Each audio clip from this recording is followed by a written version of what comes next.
Today on Inquirer, Tropical Depression Neneng enters the Philippine area of responsibility. Death toll due to Maymay climbs to 2. Comelec to continue preparations for barangay and SK elections.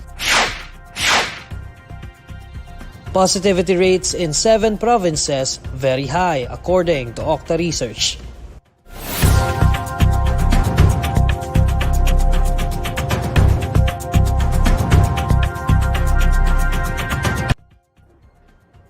Good evening. 7 provinces had a very high COVID-19 positivity rate, according to independent pandemic monitor OCTA research. To tell us more, here's Jean Mangaluz with her live report. Jean? Thank you, Neil. According to the OCTA research group, 7 provinces had very high COVID-19 positivity rates. The positivity rate refers to the percentage of people who were found to have COVID-19 among those who got tested. Among these provinces, Tarlac had the highest positivity rate at 51.8%, followed by Camarines Sur, which had 46.2%. Zambales had 33.6%. South Cotabato had 26.2%. Cavite had 22.6%, and Rizal had 21.2%. Meanwhile, Metro Manila's positivity rate continues to decrease, going to 15% on October 11, compared to the 17.9% positivity rate on October 8. That's it from my end. Back to you, Neil. That's Jean Mangaluz reporting live. A new tropical depression has entered the Philippine area of responsibility and is now named Neneng. According to Pagasa, the tropical depression may possibly strengthen into a tropical storm as it traverses the Philippine Sea. Tropical Depression Neneng is anticipated to bring heavy rains over northern Luzon beginning Saturday, October 15. Meanwhile, the death toll due to Tropical Depression Maymay in Cagayan climbs to 2. This after authorities reported that another fisherman was found dead after he drowned in the sea amid the heavy rain. Police identified the fisherman as Richard Mangrubang, who went fishing on Monday evening and failed to return home. Police said his body was recovered in the waters off Ipil in Cagayan's Gonzaga town on a Wednesday afternoon. Comelec plans to continue its preparations despite President Ferdinand Marcos Jr.'s signing of the law postponing the barangay and Sangguniang Kabataan elections, originally scheduled for December 2022. Joining us live is John Eric Mendoza. Eric? Yes, Neil. The Comelec is set to resume the voter registration in November this year. Comelec Chairman George Erwin Garcia told reporters Thursday that the poll registration for the upcoming barangay and Sangguniang Kabataan elections will last for 6 months, beginning in the last week of November until the last week of May 2023.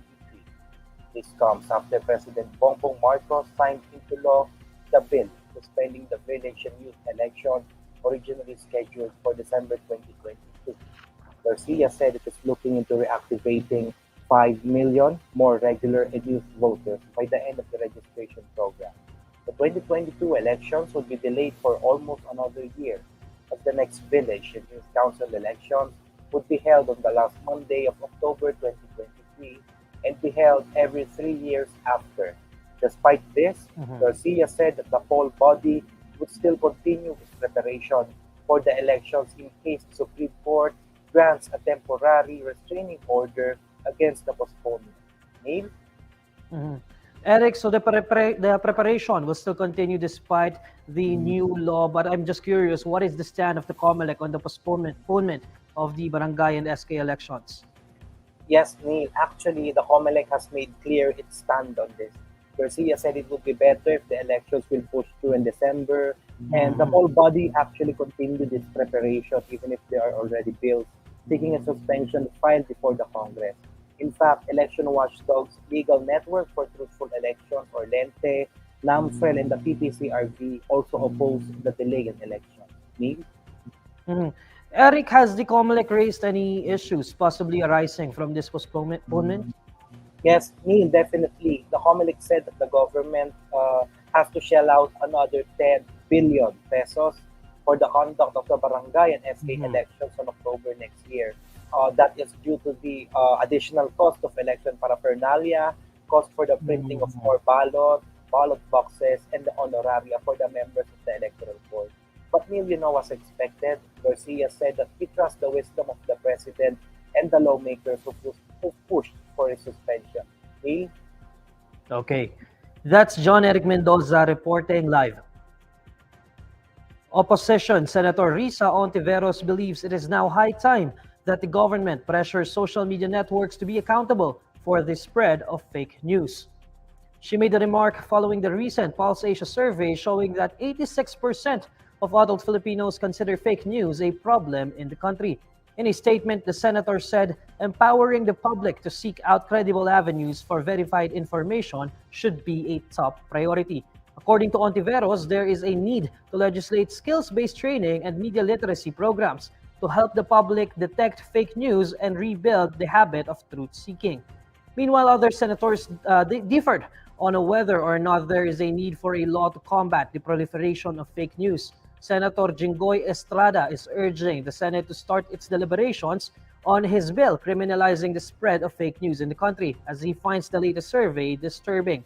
Senator Nancy Binay, however, opposes legislation that would outlaw fake news, saying this would curtail freedom of expression.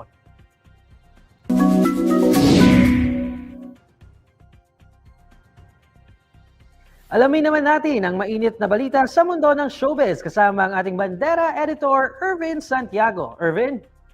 Hi Neil at sa lahat mga kabandera natin all over the universe. Ito na nga ang latest Bandera Chika.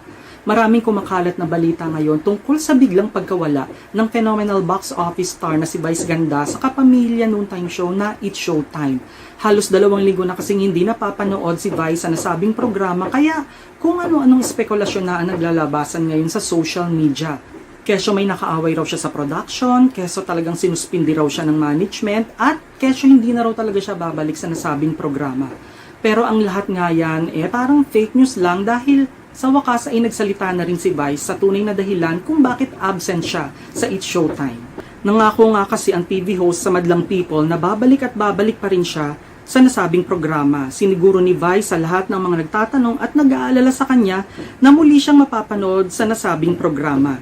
Nakarating kasi sa TV host comedian ang nakakatuwang video na ipinost ng social media personality na si AC Soriano kung saan iyak ito ng iyak dahil matagal na raw niyang hindi napapanood si Vice sa kanilang programa.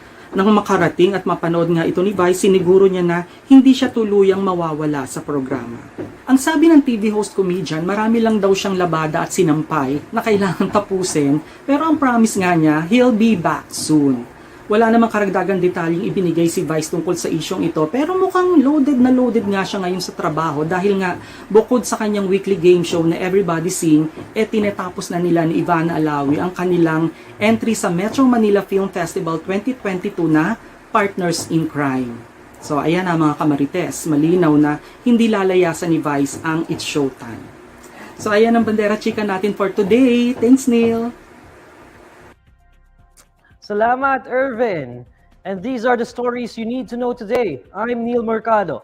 Follow INQUIRER.net on Facebook, Twitter, YouTube, TikTok, Instagram, and Reddit. For more stories, visit INQUIRER.net. Good evening.